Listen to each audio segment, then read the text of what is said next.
Vamos a dar comienzo al pregón de la Feria Chica 2017. Como todos saben, este año es Paco Alonso el pregonero. Paco Alonso nace en Granada en 1962. Con 4 años viene a Lorca y se instala en la conocida calle de este barrio, El Quijero. Fotógrafo de prensa desde 1988. En los diarios de La Opinión, Diario 16 y desde 1991 en el diario La Verdad. Marcha a Madrid en 1980 para estudiar fotografía en el Taller de Arte de la Imagen, en donde al acabar su formación ejerce como profesor en el mismo centro, así como de ayudante de fotografía publicitaria e industrial. En Barcelona, durante el servicio militar, es fotógrafo de la revista Ciudadela, de la Cuarta Región Militar. Al regresar a Lorca, pone en marcha un estudio de fotografía, así como una escuela de fotografía.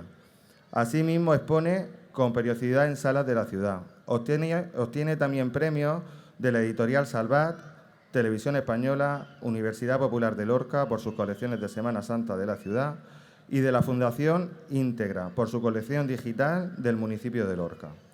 Asimismo, obtuvo el primer premio Memorial Carlos Gallego que otorga la Asociación de Fotógrafos de Prensa de la región de Murcia.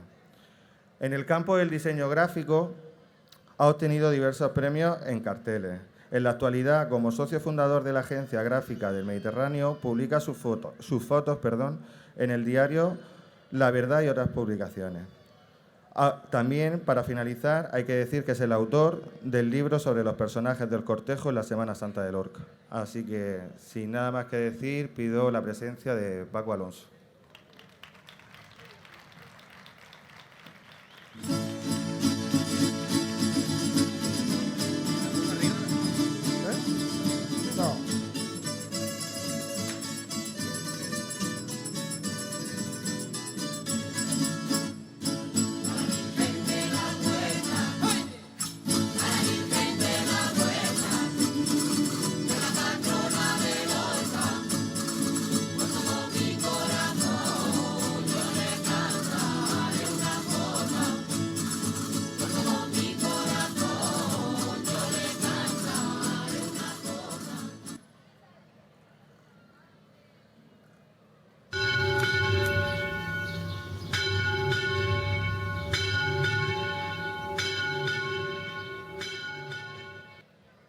Muy buenas noches, queridos vecinos de este entrañable barrio de Las Huertas, familia, amigos y autoridades.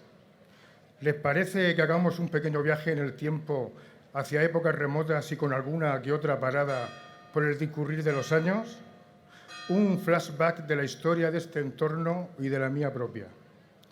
Primero, nos trasladaremos al origen de esta feria chica. Es allá por entre los años 1252 y 1284, cuando el rey Alfonso X el Sabio concedió a Lorca el privilegio de una feria franca para el día de San Martín, feria libre del pago de derechos por las mercancías que allí se vendían. Tal privilegio lo renovó Carlos II en 1685, pero con reformas, entre las cuales estaba la de fijar este emplazamiento, que fuese auspiciada por la Orden Franciscana y que con los donativos y donaciones de los mercaderes se pudiese reconstruir el convento, derruido casi por completo en las inundaciones de 1653. La fecha fijada para tal evento sería la del 8 de septiembre, tal como mañana, en la que se celebra el nacimiento de María. Aquí ven la cédula que autorizaba dichas celebraciones durante 15 días. Todo esto lo relata el historiador, fraile y vecino Padre Morote, quien resaltó la privilegiada situación del recinto, aislado entre dos azarbes, en el que cabían 73 tiendas y cuyas calles estaban entoldadas los días de feria. Buena idea esta y de la que se debería tomar ejemplo en la actualidad. Este recinto ferial al uso contaba con una puerta principal labrada toda ella y en la que destacaba la efigie del rey. Estaba situada frente al atrio de la iglesia. En el exterior se racimaban las tiendas que se dedicaban a dar gusto al paladar, según relata también el imaginativo padre Morote. Atraía por su fama no solo a mercaderes del Reino de Murcia, sino a comerciantes allende las fronteras. En 1903, una de las puertas que aún se conservaban fue demolida tras tantos años en pie.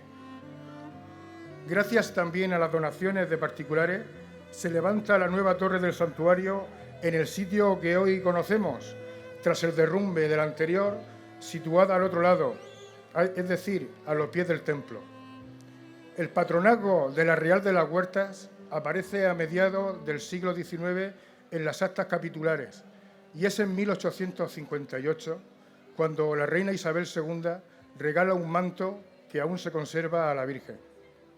¿Conocen ustedes las leyendas tanto de la traída de la Virgen por el príncipe Alfonso en 1244 como la de que las tropas acamparon aquí para asediar la ciudad?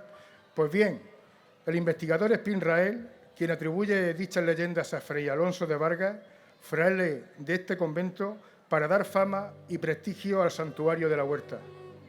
Leyendas, mitos y exageraciones propias de una época, fácilmente creíbles por el pueblo, ya que daban una pátina novelesca a un largo periodo de la historia real.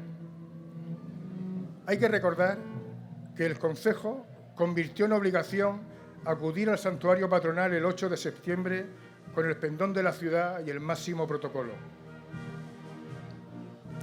Hasta aquí la primera regresión histórica en el tiempo, pues seguro que otros anteriores pregoneros lo contaron mejor que este que les habla. Pero como si un empujón en el tiempo nos diese el reloj, cuya maquinaria casi fosilizada se encuentra por encima de nosotros y que en sus remotos tiempos sirvió junto al de San Patricio para controlar el tiempo de riego de estas fértiles tierras, nos vamos a trasladar a años más recientes, a los años 60, que es cuando este pregonero llega junto con su familia desde su natal Granada. Es aquí cuando se remolinan y se entrecruzan los más que numerosos recuerdos de la zona que allí empiezan y hoy siguen. Quiero tratar de no ser el abuelo cebolleta de los tebeos de aquel tiempo y no martirizarles con batallitas, pero si he sido elegido, y aún no sé por qué razón, pregonero de este año, lo cual agradezco enormemente y de todo corazón, algo tendré que contar de mis andanzas por estos lugares que tanto han cambiado desde entonces y que a buen seguro ha sido fruto de la lucha de un buen puñado de vecinos. Y por ello les digo que si conocen al de la foto, sí, soy yo intentando aprender a montar en bici y detrás aparecen los pies y la cara de mi hermano mayor ejerciendo de tal, agachado y sujetándome en el momento de la foto. Me crié en el Quijero, a unas decenas de metros de esta plaza llamada por muchos lugareños El Plan, comunicados a través de la vereda de los Reales, tantísimas veces transitada por mí por muy distintos motivos. Ese breve camino por el que de pequeño imaginaba pasar al rey, cosa que nunca hizo, aunque sí concediese privilegios de riego. Ni quiero ni pretendo contar mi historia. No tiene nada de importante ni de interesante, pero a través de estas vivencias se reflejará una época y unas costumbres, muchas de ellas perdidas por la excesiva digitalización del mundo, que como yo han vivido muchos vecinos.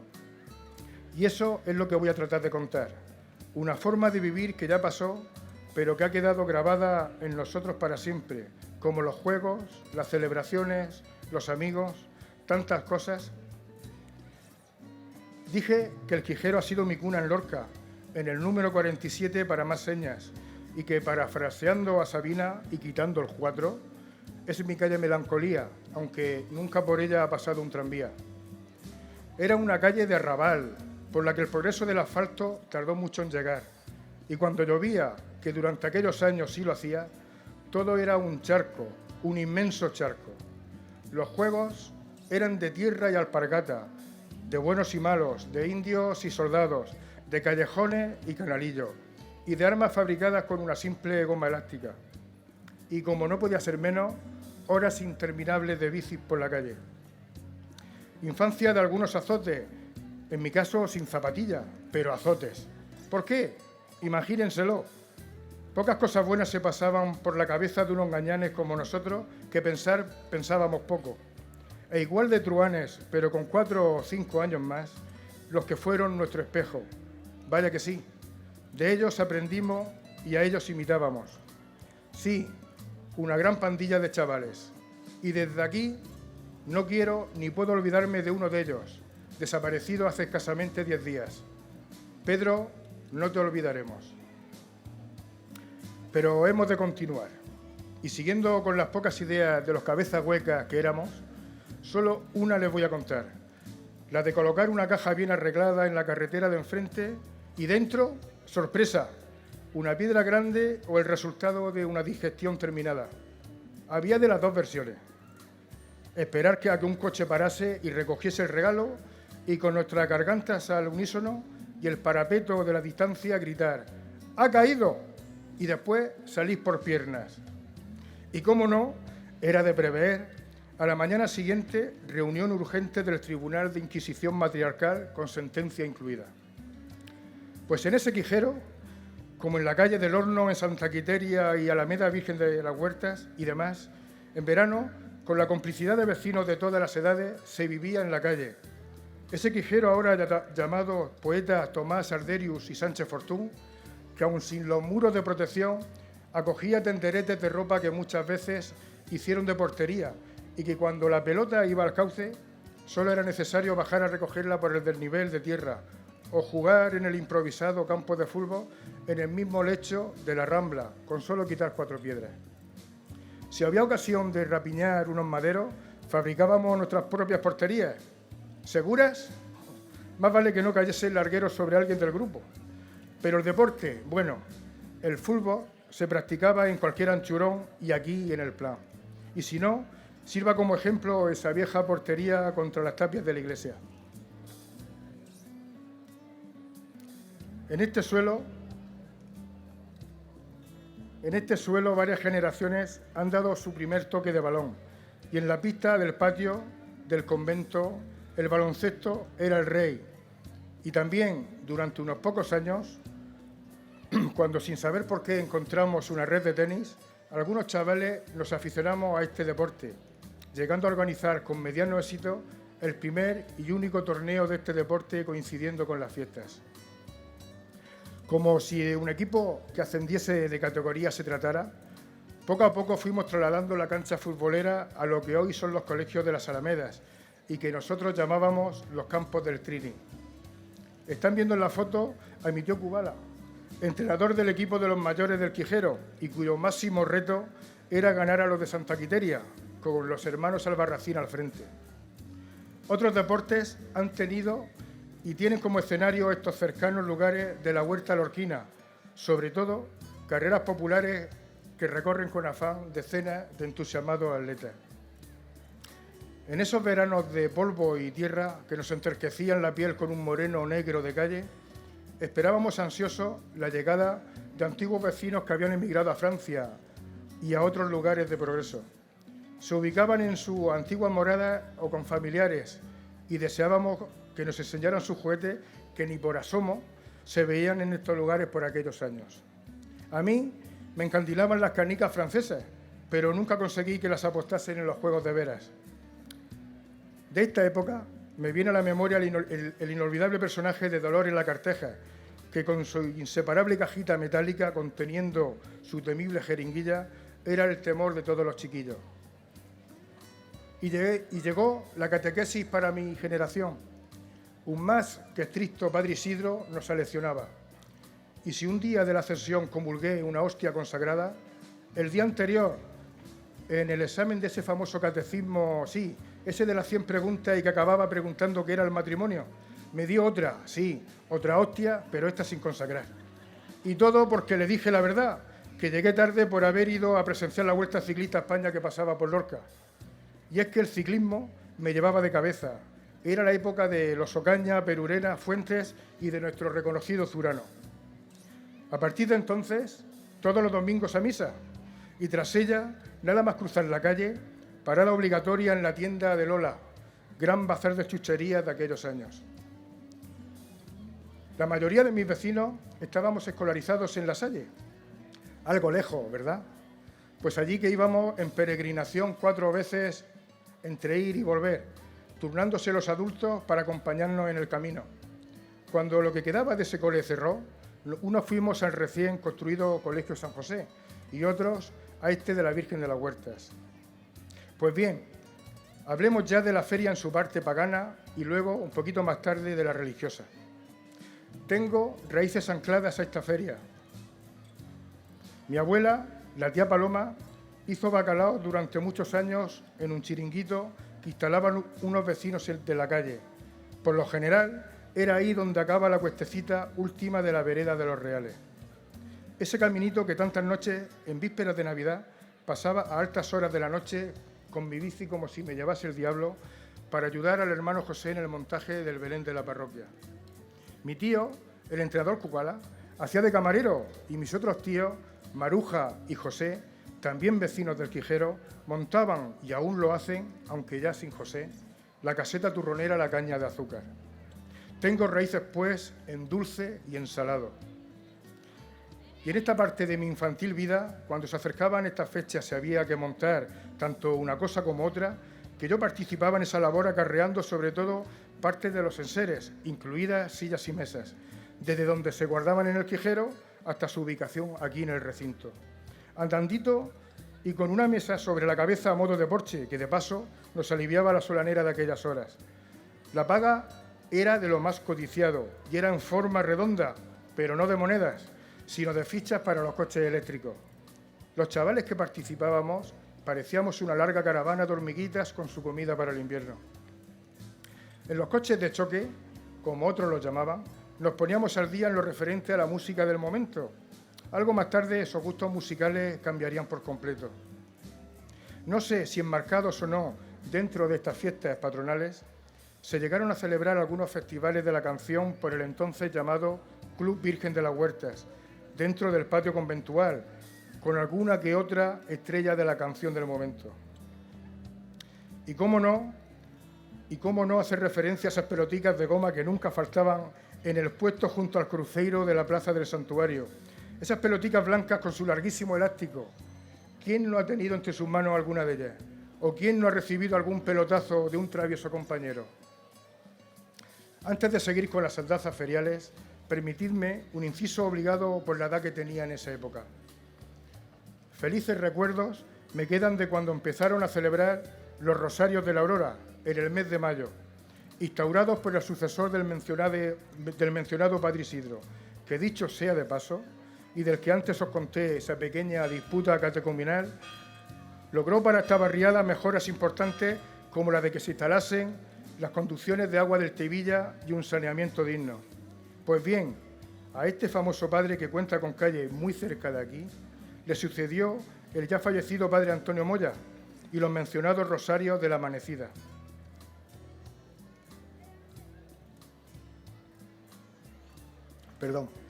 Como ahora sigue sucediendo, la patrona visitaba 4 o 5 calles o parajes de la zona y el tercer domingo tocaba y toca el Quijero. Qué vísperas de frenesí entre los vecinos preparando el engalanamiento de la calle para la ocasión, que era el paso de la Virgen y la misa de campaña. Todo muy fugaz en el día de, pero en los días previos era todo locura que a los chavales nos encantaba. Otra excusa para estar en la calle. Hombres y jóvenes se lanzaban en los pocos coches que había por aquellos años a recoger ramas de baladre y retamas de las ramblas para engalanar los innumerables arcos que se fabricaban para honrar al paso de la patrona. Mujeres y niños a fabricar guirnaldas de banderitas de papel de seda y pegarlas al bramante con masilla de harina y agua. Si llovía, el color se volvía uniforme, como es de suponer, pero hacía relucir aún más las decenas de macetas que adornaban las primitivas y desiguales aceras. Esto daba lugar a un sinfín de corrillos y tertulias que tras el paso de la venerada imagen terminaba en churros con chocolate. En el cuarto domingo la visita era a la calle del Horno. Por la mañana su aurora casi igual a la descrita antes en el Quijero, pero a mediodía, en el recinto de lo que siempre hemos llamado la Sepor, se celebraba una comida vecinal como Dios manda y con gentiles viandas. A la tarde, y con todo el mundo de un guapo subido, Había procesión del cierre del mes de mayo con niños y niñas vestidos de comunión. No se me olvidan esos madrugones obligatorios y casi siempre, por ser esa fecha, al día siguiente tenía examen. Volviendo a las fiestas, les confesaré que mi juego preferido junto a mi primo Kiko era el de recrear las atracciones con fabricación propia. Sí, es que uno soñaba con ser feriante o camionero como muchos niños. Es de decir que esas fabricaciones caseras contaban con un motor desguazado de otro juguete y funcionaban. Y poniendo nuestra cara a nivel de suelo, parecía que eran de verdad. Al rato se desmontaban y en su respectivo camión las trasladábamos a otra habitación, que hacía la vez de otra ciudad. Felicidad en estado puro. Y en estas, que llegó aquel trágico 19 de octubre del 73. Viviendo como vivíamos rodeados de ramblas y brazales, el daño tenía que ser serio, y vaya que lo fue, sobre todo en la calle del Horno y adyacente. En mi calle, el Quijero, acababan de terminar por mor de esa suerte inesperada el muro de contención del margen de las viviendas, lo que contribuyó a evitar una más trágica riada en la zona. El torrente mostró sus fauces en la zona de los Sangradores y el Huerto de la Rueda, por donde buscó camino, y ello hizo que las proximidades mencionadas de Santa Quiteria sufrieran la destrucción al paso del agua lodosa. Cuando mi padre Martín, al que la barca vino a llevarse demasiado joven, 1 año y 1 mes después, un día triste de San Clemente, se aventuró a sacarnos del cole de San José con el agua a ras del motor del R6 familiar para llevarnos a casa, el intento quedó en inútil. Y 2 imágenes clavadas en el recuerdo: las trabajadoras de la antigua fábrica del Norico, a orillas de la vía, cogidas todas de la mano para evitar que el agua las arrastrase, y a una señora que subía despavorida por la llamada Alameda de las Bestias, que dijo a mi padre que no siguiésemos, que todo, calles incluidas, había desaparecido. Quizás, por mi sorpresa de todo lo que veía, no fui consciente de la gravedad de dicha afirmación, pero estoy seguro de que a mi padre algo muy profundo se le clavó en el alma. Nos dejó volviendo atrás en un 8º piso de la derruida residencia San Mateo, precisamente en casa de los vecinos que montaban el bar en la feria. Marchó en busca de alguna solución para llegar al Quijero y rescatar, si aún estaba, a la familia restante. Localizó en la antigua gasolinera a un camión militar y, según oí, saltándose alguna orden, convenció al soldado conductor para ir en busca de la familia. Pudieron entrar marcha atrás a través del puente Vallecas para evitar ser arrastrado y rescatar de mi casa a la familia y a un puñado de vecinos, también refugiados allí por ser de las pocas que tenían un primer piso. No acabó aquí el sufrimiento. Los que tenéis mi edad o algo más recordaréis que la noche siguiente, como si de la retransmisión de la Guerra de los Mundos por Orson Welles se tratase y que muchos miles de personas creyeron, un comentario poco afortunado en una emisora local produjo la alarma. Algunos vecinos golpeaban las puertas con fuerza y gritos desgarrados, anunciando que el pantano había reventado. Tocaba huir de la tragedia de nuevo, y no sé cómo aún nos metimos 8 o 10 personas en el coche familiar. En la plaza de toros nos hacían señas de que todo era una falsa alarma, pero el instinto protector llevó a mi padre a alejarnos hasta las cercanías del ayuntamiento. Recuerdo que al empezar a oír los golpes, en la tele había una película en la que Tyrone Power talaba árboles en una cena. Muchos comentarios corrieron de boca en boca en los días posteriores de asueto escolar y de sobreesfuerzo para los mayores, pues no había casa sin un palmo o más de barro lodoso. Uno de esos jocosos comentarios, que no sé si lo fue en verdad, cuenta que un vecino, al saltar de la cama, sobresaltado introdujo el pie en el orinal y pensó asustado que el agua ya había llegado a su casa. Reír o llorar.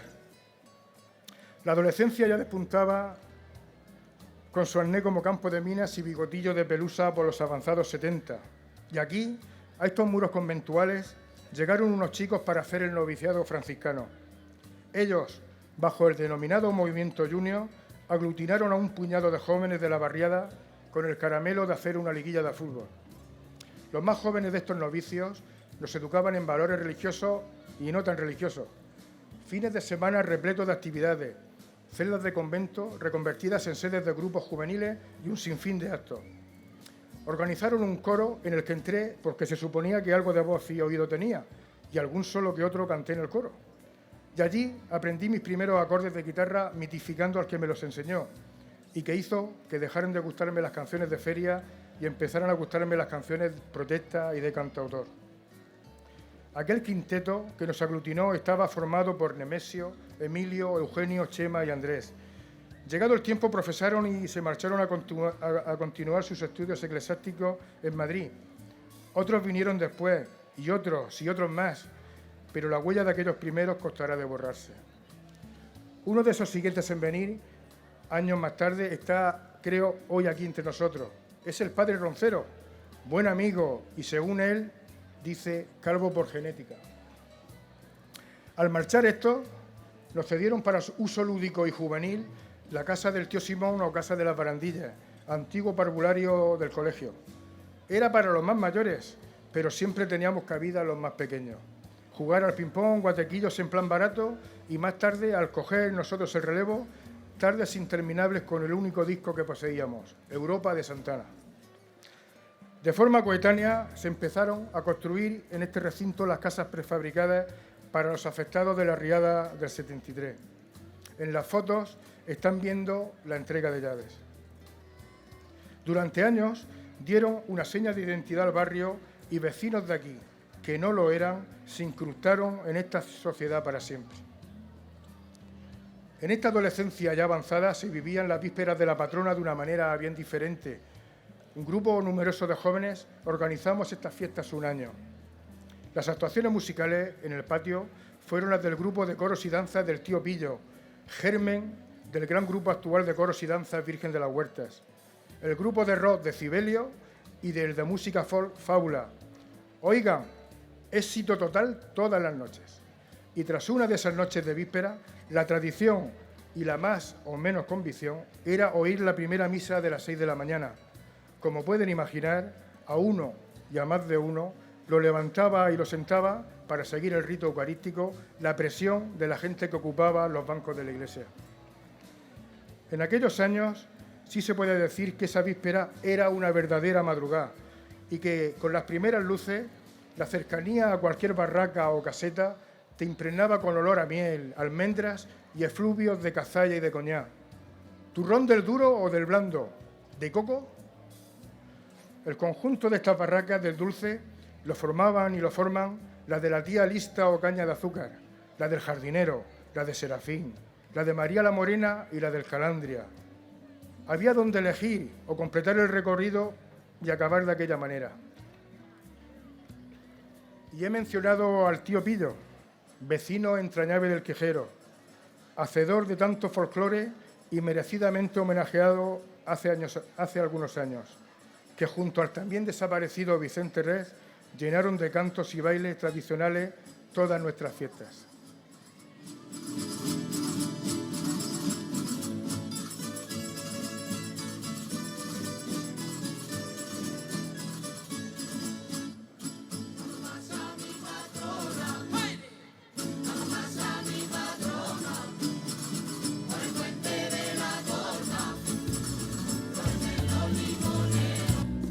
También, cómo no, hablar de Ginés el Faroli, como el imperio gastronómico de estos y otros lejanos lares. Lo recuerdo gracioso y rabioso, pero inconfundible.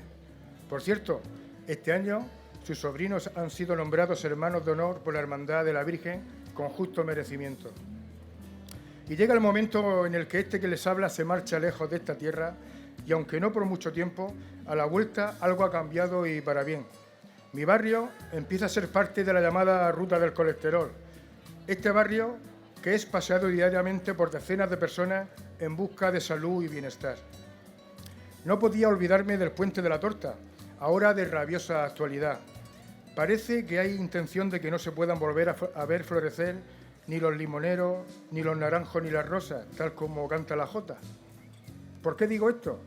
Pues porque su futura ubicación está en el aire, y nunca mejor dicho. Pienso que lo más sencillo y que no cambiaría en exceso lo que hoy vemos sería levantarlo lo justo para ser una pasarela peatonal sobre la ronda.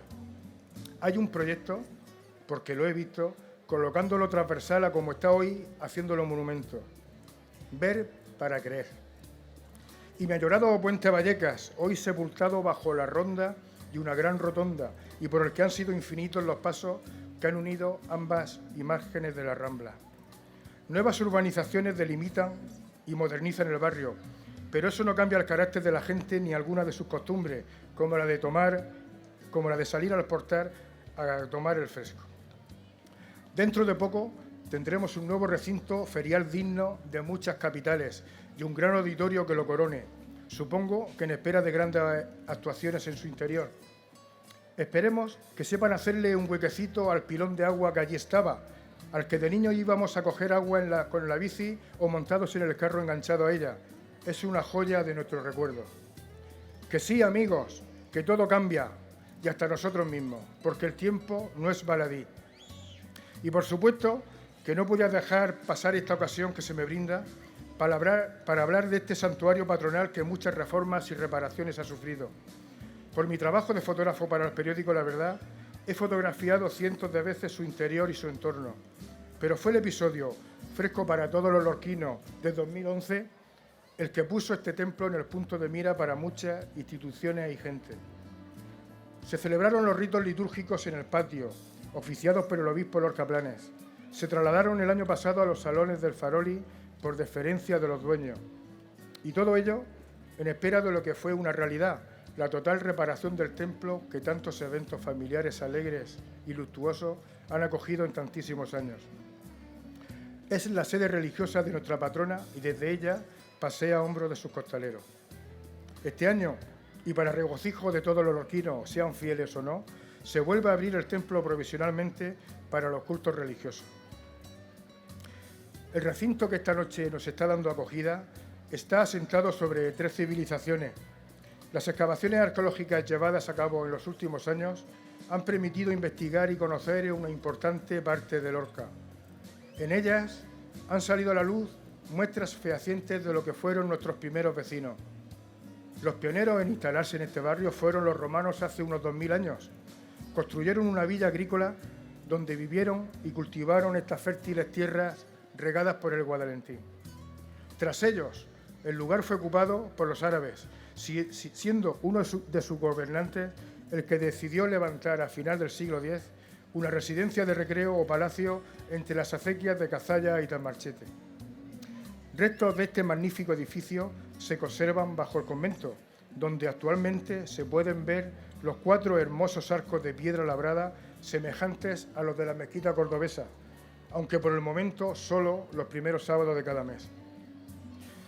Cuando a finales de la Edad Media el Palacio Árabe se encontraba en proceso de deterioro, algunos de sus muros fue empleado para la construcción de una ermita gótica, cuyos restos también se han hallado en las citadas excavaciones. En el siglo XVI, esta ermita fue incorporada al primitivo convento franciscano hasta que éste fue destruido en la riada de San Severo de 1653 y sepultado bajo sus propios derrumbes, sobre los cuales se levantó el actual convento. Villa romana, palacio árabe, ermita gótica, primer convento franciscano, segundo convento franciscano y santuario de la Real de las Huertas. Todos forman parte de nuestro patrimonio cultural y en ellos se conserva una parte importante de la historia de Lorca. Por ello, y desde mi humilde opinión y desde esta tribuna, pido a las autoridades competentes que lo que han construido 3 civilizaciones no quede en el vasto olvido y solo nos conformemos con lo que hay. Las investigaciones apuntan a más hallazgos. Hay que ir a por ellos con la suficiente dotación económica para poner en valor este importante patrimonio que lo es de todos. Lorquinos, arrimaos a esta barriada y a esta feria, que de chica solo tiene el nombre, porque es inmensa para recibir a los que aquí quieren orar o solazarse. Nada más, que ahí fuera ya huele a bacalaos y empieza la feria. Que no falten los pasacalles, las ofrendas, los atracones y las tracas. Que no falten la gula, la lujuria comedida, las mañanas de pereza, porque las energías se gastaron en la víspera. Que no falte la costumbre de pasear, saludar, abrazar y besar, porque la vida pasa entre feria y feria, entre concierto y concierto, entre septiembre y septiembre. Espero no haber sido muy pesado. Ah, se me olvidaba, y que vuelvan los fuegos artificiales. Muchas gracias a todos y en especial a Seni, mi mujer, que sin ella la parte técnica hubiera sido imposible. ¡Viva la Virgen de las Huertas!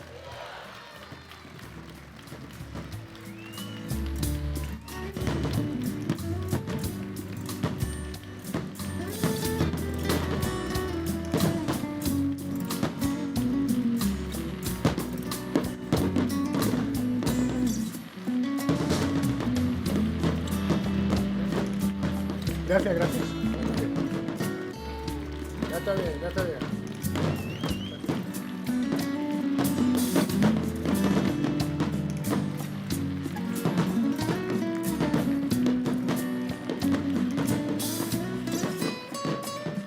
Bueno, en primer lugar, agradecer a Paco el magnífico pregón que ha hecho.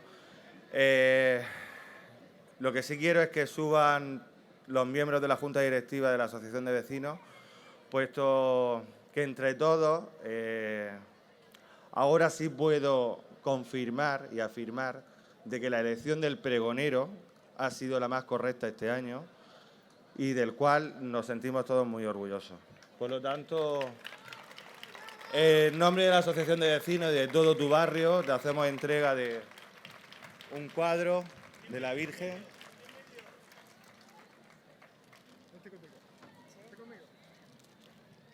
Y también nos gustaría que subiera el alcalde.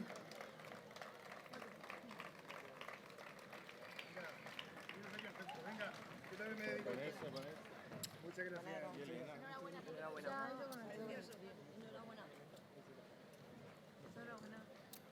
Venga, nos hacemos aquí una foto de centro, ¿eh? Luis. Ya que hacemos.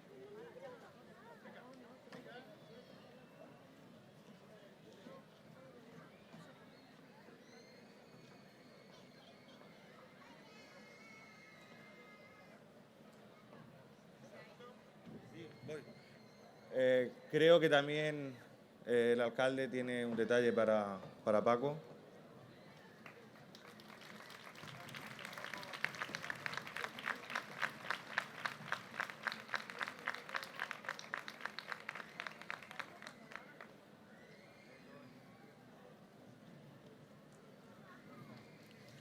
Fulgencio Gil Jodar, alcalde de Lorca, a don Francisco Alonso Sánchez, como recuerdo del día que tuvo el inmenso honor de pregonar las fiestas de su barrio en honor a Santa María la Real de la Huerta, patrona de Lorca. Lorca, a 7 de septiembre de 2017.